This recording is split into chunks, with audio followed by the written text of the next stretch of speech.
बिस्मिल्लाहिर्रहमानिर्रहीम। अस्सलाम वालेकुम नाज़रीन कराम, ज़िमनी इलेक्शन 2024 21 अप्रैल को होने जा रहा है और जो पाकिस्तान तहरीक इंसाफ है उसने अपने जो पंजाब के उम्मीदवार हैं उनका हतमी तौर पे ऐलान कर दिया है। वो ऐलान जो उन्होंने किया है हमाद अज़हर साहब जो कि सेक्रेटरी जनरल है, सेक्रेटरी इत्तलात है पाकिस्तान तहरीक इंसाफ के, उनकी तरफ से ये नाम सामने आए हैं, वो मैं आपके सामने रखता हूँ। नाज़रीन अगर आप चैनल पर नए हैं तो चैनल को सब्सक्राइब कर दें और कमेंट सेक्शन में अपनी आरा का इज़हार भी ज़रूर करें। नाज़रीन ज़िमनी इलेक्शन 2024 होने जा रहा है। इसमें तकरीबन कौमी असम्बली की 6 नशिस्तें और 22 नशिस्तें शामिल हैं जो सूबाई असम्बली की हैं। उस हवाले से 21 अप्रैल को जो है इसके ऊपर पोलिंग होने जा रही है।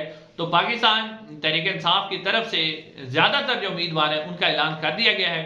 कुछ ऐसे उम्मीदवार भी हैं, एक उम्मीदवार ख़ास तौर पर जिसका ऐलान पाकिस्तान तहरीक इंसाफ ने किया है, उनके ऊपर बहुत ज़्यादा तनकीद हो रही है कि ये लोटा है और पाकिस्तान तहरीक इंसाफ ने लोटे को क्यों टिकट दिया। इसने मुश्किल वक्त में पाकिस्तान तहरीक इंसाफ का साथ छोड़ा था, लेकिन अब पाकिस्तान तहरीक इंसाफ उसे टिकट दे रही है। तो अब क्या पाकिस्तान तहरीक इंसाफ ये टिकट तब्दील करती है या नहीं करती है, उसी तरह जाती है। बाकी जो है पाकिस्तान तहरीक इंसाफ ने जो है वो अपने जो टिकट है वो जारी कर दिए हैं। सबसे पहले नाज़रीन मैं आपके सामने रखता हूँ जो टिकट है PP 164 लाहौर का। PP 164 जो लाहौर है इसमें से पाकिस्तान तहरीक इंसाफ ने टिकट दिया वो यूसुफ मियो साहब को दिया है। यूसुफ मियो साहब 2024 का जो जनरल इलेक्शन हुआ 8 फरवरी को, वो इसी हल्के में से पहले भी उम्मीदवार थे और मियां शहबाज शरीफ साहब उनसे इलेक्शन जीते थे महज तकरीबन 840 या 830 वोटों के फर्क से। और यूसुफ मियो साहब के बकौल वो इलेक्शन जीत गए थे लेकिन उन्हें हराया गया। तो अब पाकिस्तान तहरीक इंसाफ ने दोबारा यूसुफ मियो साहब को इस हल्के के अंदर टिकट दिया है PP 164 लाहौर से। उसके बाद लाहौर का एक और हल्का है PP 158। नाज़रीन यहाँ से पाकिस्तान तहरीक इंसाफ ने जो टिकट दिया है वो मोनस इलाही साहब को दिया है। मोनस इलाही साहब चौधरी परवेज इलाही साहब के साहबजादे हैं और इस वक्त वो बैरून मुल्क हैं। पाकिस्तान तहरीक इंसाफ के सीनियर रहनुमा हैं और हमाद अज़हर, मोनस इलाही और मुराद सईद साहब इस वक्त खास तौर पर बहुत बड़े टारगेट पे रहे और उनके ऊपर रेड लाइन है। अब उनको पाकिस्तान तहरीक इंसाफ ने मैदान में उतारा है। उसके अलावा नाज़रीन PP 149 ये सीट खाली की थी अब्दुल अलीम खान ने, जो कि इस्तेकाम पाकिस्तान पार्टी के सदर हैं, वो कौमी असम्बली से मुंतखब हुए थे। तो अब इस हल्के के अंदर जो है PP 149 में से पहले भी जो मुकाबला किया था वो हाफिज ज़ीशान साहब ने ही उनका किया था पाकिस्तान तहरीक इंसाफ की तरफ से। ये हाफिज ज़ीशान साहब जेल में भी रहे, इनके ऊपर काफ़ी सख्तियाँ भी की गई, आज़ादाना कैंपेन भी इन्हें नहीं करने दी गई। तो अब पाकिस्तान तहरीक इंसाफ ने ज़िमनी इलेक्शन में भी यहाँ पर जो टिकट दिया है वो हाफिज ज़ीशान को दिया है। हाफिज ज़ीशान ही पाकिस्तान तहरीक इंसाफ के उम्मीदवार होंगे PP 149 लाहौर में से। उसके बाद नाज़रीन जो अगला हल्का है वो है PP 139 शेखुपुरा का हल्का।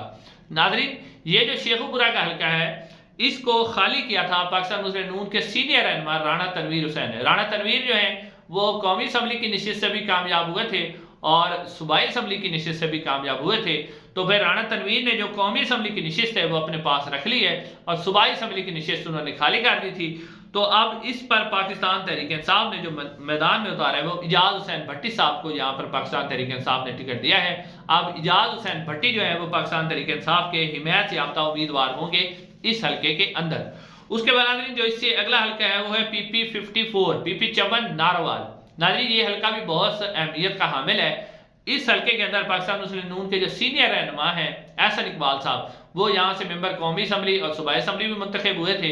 अब उन्होंने सूबाई असम्बली की नशिस्त खाली कर दी है और उन्होंने अपने बेटे को मैदान में उतारा है। अब एहसन इकबाल साहब के बेटे यहाँ से जो है मैदान में उतरे हैं, जबकि पाकिस्तान तहरीक इंसाफ ने जो यहाँ से टिकट दिया वो अवैस कासिम साहब को दिया। पाकिस्तान तहरीक इंसाफ ने ये टिकट बहुत अच्छा दिया है। उसकी वजह यह है कि अवैस कासिम साहब जो है वो जो दानियाल अजीज हैं जो कि पाकिस्तान मुस्लिम नून को छोड़ चुके हैं और वो एहसन इकबाल साहब के बहुत बड़े जो है मुखालिफ हैं, उनके ऊपर तनकीद करते हैं, उनके मुकाबले में इलेक्शन भी लड़े हैं। तो अवैस कासिम जो है वो दानियाल अजीज के बड़े करीब हैं। तो दानियाल अजीज अवैस कासिम को एक तो पाकिस्तान तहरीक इंसाफ की सपोर्ट है इस हल्के के अंदर पाकिस्तान तहरीक, और फिर वो दानियाल अजीज के ग्रुप के उम्मीदवार हैं। तो दानियाल अजीज भी यहाँ पर उनकी भरपूर सपोर्ट कर रहे हैं। तो यहाँ पर जो पाकिस्तान तहरीक इंसाफ ने टिकट दिया है वो दानियाल अजीज के ग्रुप के उम्मीदवार अवैस कासिम साहब को दिया है PP 54 नारोवाल से। उसके बाद नाज़रीन जो PP 32 गुजरात है, ये सीट जो है चौधरी सालिक हुसैन साहब ने जीती थी और जीतने के बाद या उन्हें जितवाई गई थी। तो वो खास तौर पे उन्हें जितवाई गई है क्योंकि ये तो वन साइडेड इलेक्शन था, लेकिन फिर भी वो चौधरी सालिक हुसैन साहब जीत गए थे। अब उन्होंने ये सीट खाली कर दी है। तो इस सीट के ऊपर चौधरी परवेज इलाही साहब जो है वो अब पाकिस्तान तहरीक इंसाफ के जो सदर है वो इलेक्शन लड़ रहे हैं उनके कागजात नामजदगी इलेक्शन कमीशन ने मुस्तरद कर दिए थे, लेकिन हाई कोर्ट ने उन्हें इलेक्शन लड़ने की इजाज़त दे दी है। तो अब PP 32 गुजरात में से जो उम्मीदवार होंगे पाकिस्तान तहरीक इंसाफ के, वो चौधरी परवेज इलाही साहब होंगे। उसके बाद नाज़रीन PP 32 जो है, ये जो चकवाल है, यहाँ से पाकिस्तान तहरीक इंसाफ ने जो ये हकीम निसार साहब को पाकिस्तान तहरीक इंसाफ ने टिकट दिया है। सरदार गुलाम अब्बास जो कि पाकिस्तान मुस्लिम नून के उम्मीदवार हैं, वो यहाँ से मेंबर कौमी सूबाई असम्बली भी उनको भी जितवाया गया था, लेकिन अब उन्होंने सूबाई असम्बली की नशिस्त खाली कर दी है, तो ये टिकट दे दिया गया है हकीम निसार साहब को। उसके बाद नाज़रीन PP जो 93 बखर है, यहाँ पर जो टिकट दिया गया है अफजल खान ढांडला को। अफजल खान ढांडला के टिकट के ऊपर पाकिस्तान तहरीक इंसाफ में से बहुत से इतराज़ात उठ रहे हैं, क्योंकि अफजल खान ढांडला जो है, ये पाकिस्तान तहरीक इंसाफ के खिलाफ जब रिजीम चेंज ऑपरेशन हुआ था, तो उसमें ये जो है पाकिस्तान तहरीक इंसाफ को छोड़ गए थे और ये फिर सिंध हाउस के अंदर चले गए थे और इन्होंने शहबाज शरीफ साहब को वोट भी दिया था।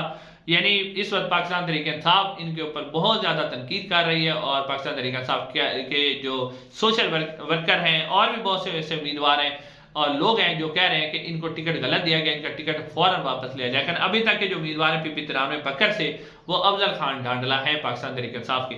अब नाज़रीन 2 हल्के हैं कौमी असम्बली के जो कि पंजाब के अंदर मौजूद हैं, जिनके ऊपर ज़िमनी इलेक्शन होने जा रहा है, उसमें भी पाकिस्तान तहरीक इंसाफ ने अपने उम्मीदवार फाइनल कर दिए हैं। इन कौमी असम्बली के हल्कों में सबसे जो पहला हल्का है वो है NA 119 लाहौर। नाज़रीन ये जो NA 119 लाहौर है, ये बहुत ही अहमियत का हामिल हल्का है। यहाँ से मरियम नवाज साहबा का मुकाबला हुआ था शहजाद फरूक से। ये शहजाद फरूक साहब इबाद फरूक साहब से भाई हैं, जिनका बेटा अमार फरूक जो है अपने वालिद की जुदाई में इस दुनिया से रुखसत हो गया था। शहजाद फरूक साहब के बकौल NA 119 वो जीते हुए हैं, लेकिन मरियम नवाज साहबा को फॉर्म 47 के मुताबिक उन्हें जिताया गया।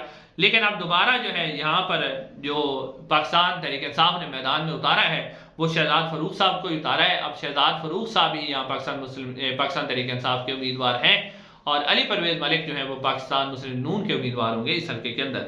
उसके बाद NA 132 जो शेख है कसूर का हल्का, ये मियाँ शहबाज शरीफ साहब यहाँ से इलेक्शन लड़े थे लाहौर और कसूर में से, तो लाहौर वाली नशिस्त उन्होंने अपने पास रख ली और कसूर वाली नशिस्त उन्होंने खाली कर दी थी। तो यहाँ पर 2024 के जो जनरल इलेक्शन है उसमें सरदार मोहम्मद हुसैन डोगर पाकिस्तान तहरीक इंसाफ के उम्मीदवार थे। काफ़ी टफ टाइम उन्होंने दिया था। अब दोबारा भी पाकिस्तान तहरीक इंसाफ ने टिकट दिया है, वो सरदार मोहम्मद हुसैन डोगर साहब को दिया है। तो सरदार मोहम्मद हुसैन डोगर ही इस हल्के के अंदर पाकिस्तान तहरीक इंसाफ के उम्मीदवार होंगे। इसके अलावा नाज़रीन इंशाअल्लाह अगली वीडियो में आपसे मुलाकात होगी। अस्सलाम वालेकुम।